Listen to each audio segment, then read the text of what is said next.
RCF.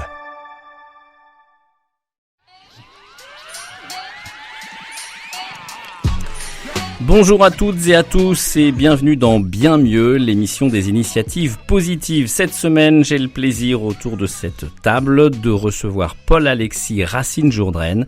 Bonjour Paul-Alexis. Bonjour Jeff, bonjour à tous. Bonjour. Autour de la table, évidemment, l'illustre Lynn Briard. Bonjour Lynn. Jeff. Et le cher Charles. Ça va Charles ? Bonjour maître. Bon, d'accord, c'est bien parti. Je suis très content de vous recevoir dans l'émission parce que très très concrètement, le projet que vous portez depuis maintenant 5 ans. Absolument, ouais, 5 ans.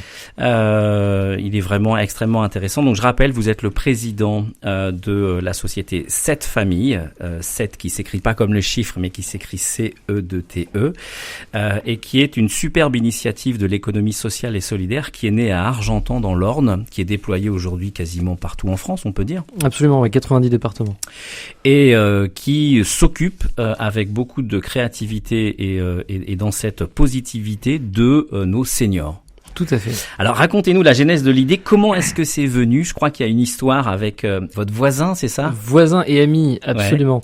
Ouais. En fait, il m'a trouvé un jour en me disant écoute, faut que tu m'aides à trouver une solution pour mon père. Il est en perte d'autonomie, donc il est pas encore totalement gaga, mais on sent que c'est difficile de le laisser tout seul, avec les risques que ça a avec l'inquiétude de la nuit, etc. Et donc il m'a demandé de l'aide pour, au début tout simplement, trouver une place en maison de retraite à proximité. Et on s'est rendu compte en visitant les maisons de retraite, les EHPAD, que ça correspondait pas au profil de cette personne pour tout un tas de raisons. Il y avait déjà une notion de coût, c'était excessivement cher pour les revenus qu'il avait. Il y avait une notion de niveau de dépendance, il n'était pas à ce point dépendant pour être totalement médicalisé.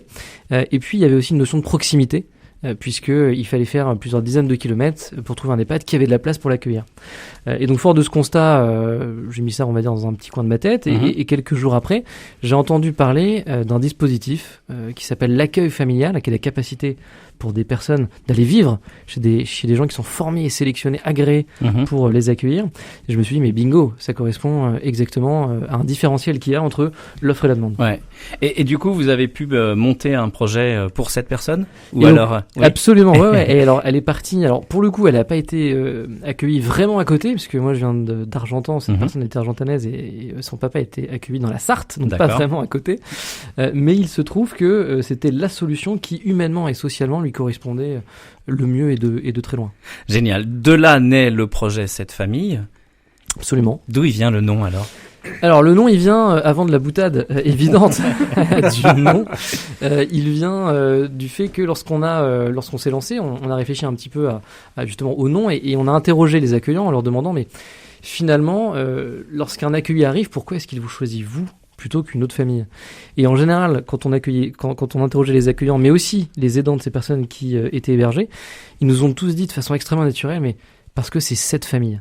Ah, c'est génial. Et donc ils ont vraiment choisi celle-là. Et donc nous on s'est dit ok banco, ne cherchons pas plus loin. Puis évidemment il y a la petite boutade, l'astuce avec le jeu de cette famille. Voilà. En fait c'est comme quand tu vas choisir un chiot. Et tu vois, c'est le chiot qui te choisit. Ouais, c'est clair. Et ce côté-là, cette interface justement entre les familles qui accueillent et puis les gens qu'il faut confier, c'est ça le terme qu'on dit ? Confier, absolument. Ouais, tout à fait. Est-ce que vous avez une grille qui présélectionne des compatibilités possibles ou comment vous fonctionnez ? Alors ça a été une grosse question au début puisque dans l'univers de la start-up on est très digitaux, donc l'objectif c'est de tout digitaliser, de tout automatiser.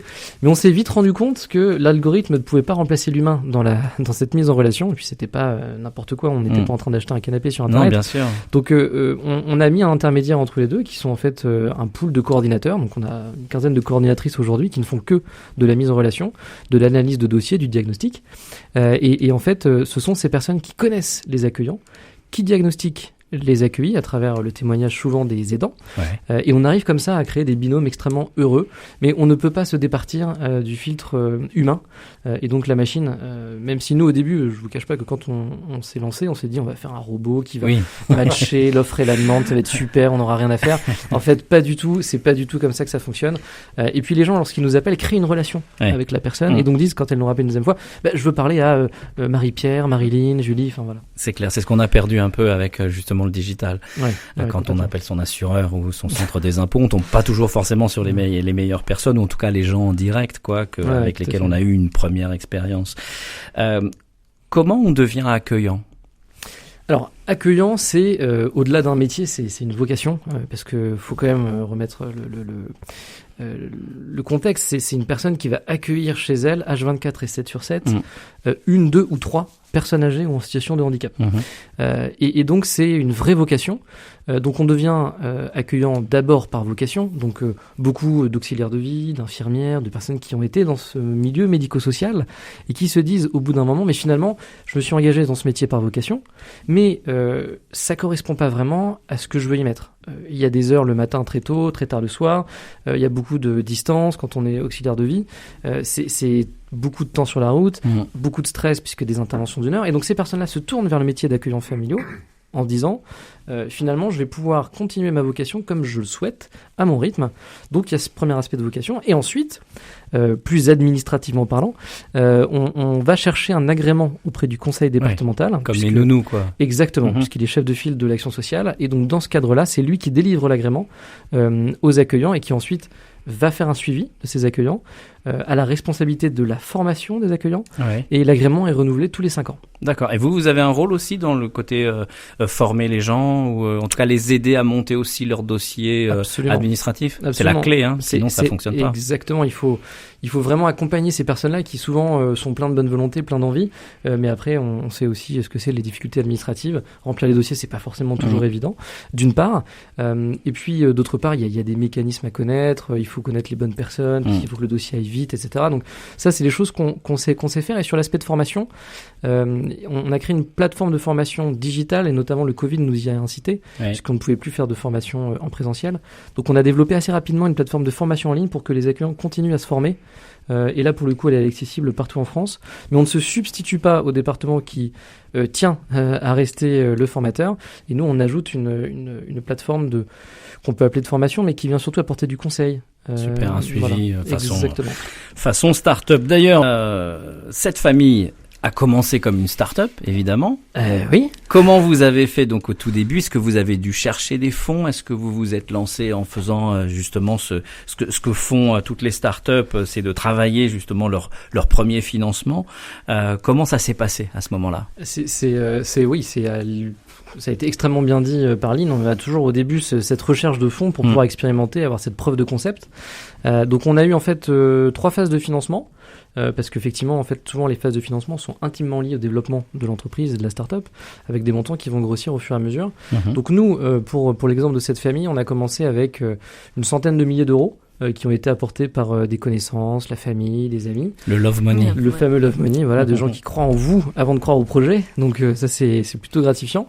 Et puis, quand vous avez vu qu'il y a un utilisateur, 2, 10, 15, 20, 100, puis que vous pouvez valoriser un portefeuille d'utilisateurs qui sont extrêmement satisfaits du service que vous leur avez proposé, eh bien, vous allez pouvoir aller voir une autre classe d'investisseurs.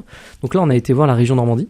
On a été voir également des acteurs spécialisés dans le financement des startups.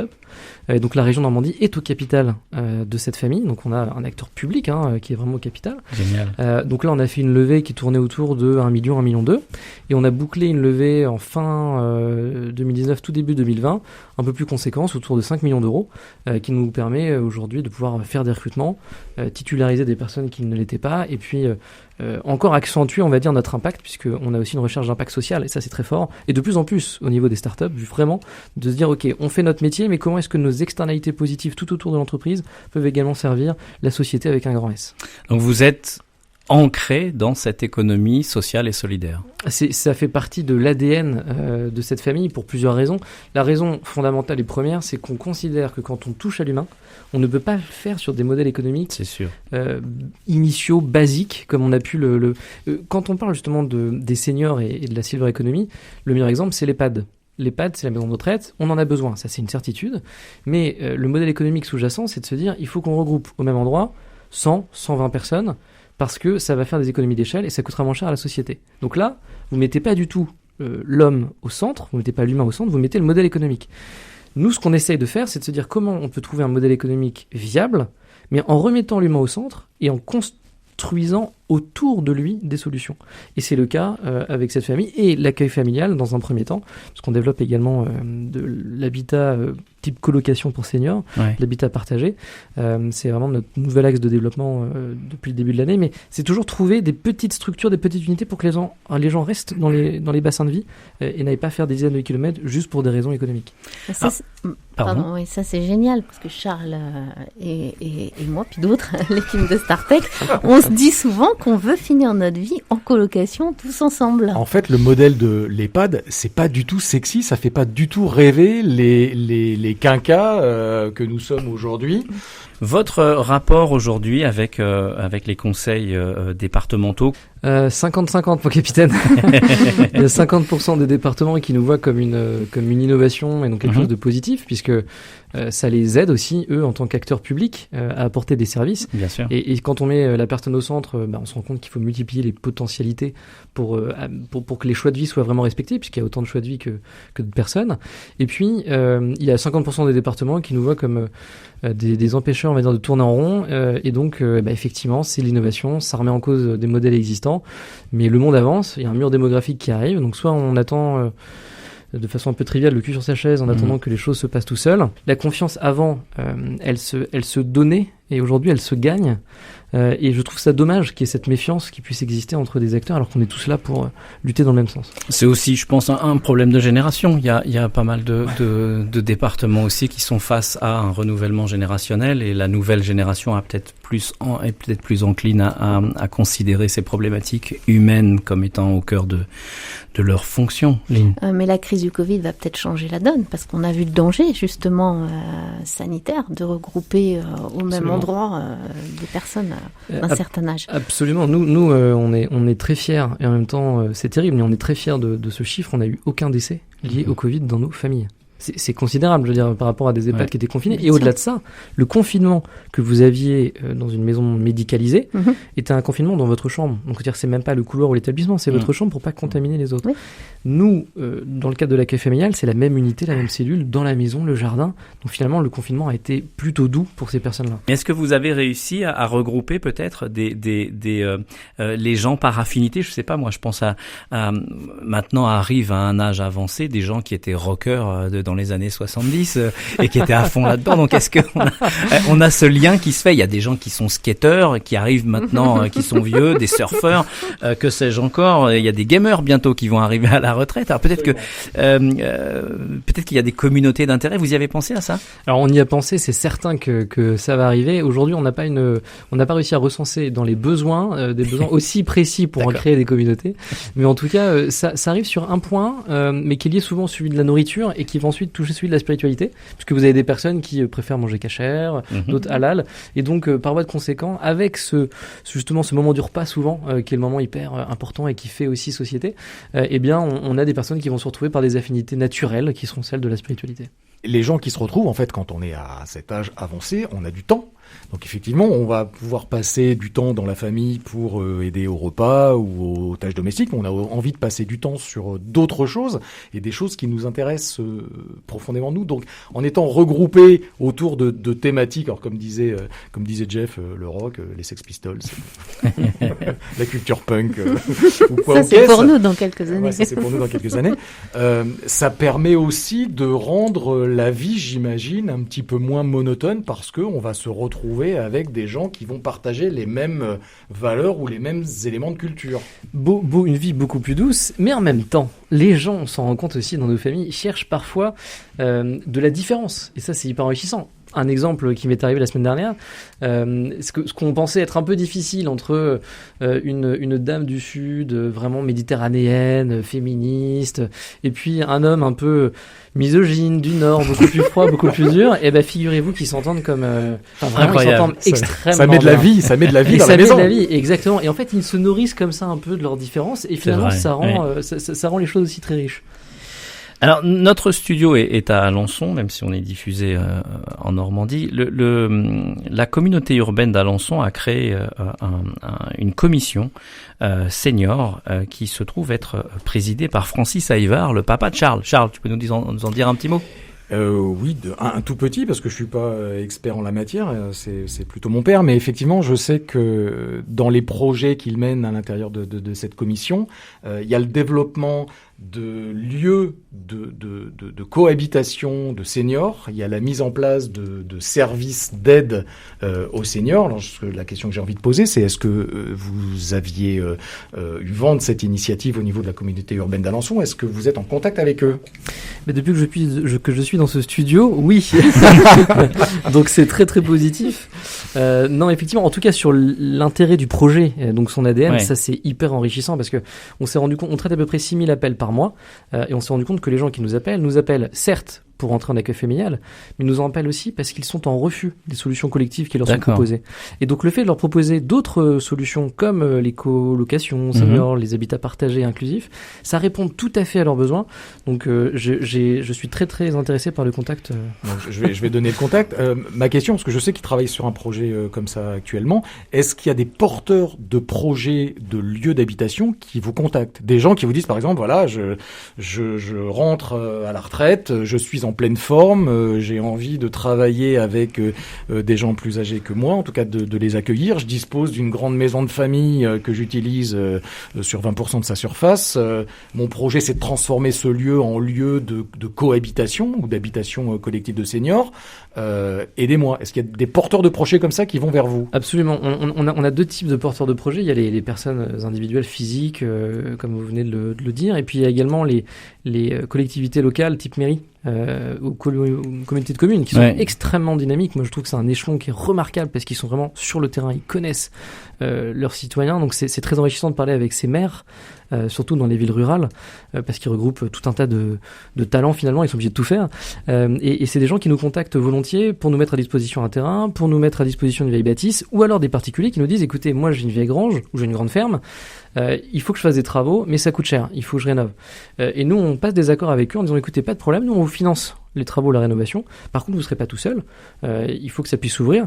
Donc on vous propose d'agrandir la maison et d'en faire des suites avec des grandes chambres, avec des salles d'eau, 6, 7, 8, maximum 8. Parce qu'on ne veut pas en faire plus.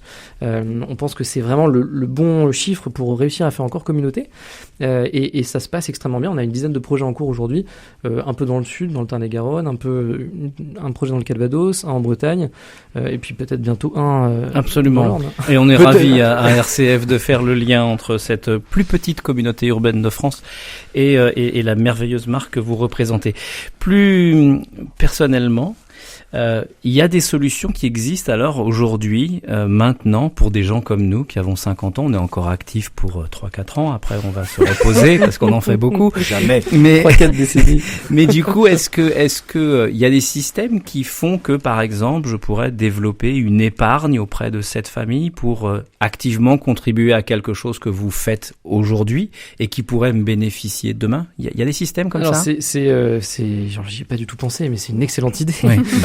Faut venir plus souvent. Ah non, mais j'adore. Et en fait, aujourd'hui, ça se fait par le biais d'acteurs comme les caisses de retraite, qui vont récupérer sur une partie de la pension de retraite qui est payée ou sur la partie des cotisations. Et donc, on a des accords avec Malakoff Humanis, avec AG2R, qui nous réservent une partie de ces fonds-là pour qu'on puisse développer justement des alternatives sociales et chaleureuses. Et donc, voilà, on a des contrats, des conventions avec ces gros acteurs qui vont nous financer justement une partie de ce foncier et une partie du fonctionnement dans le cadre de l'accueil familial. Génial.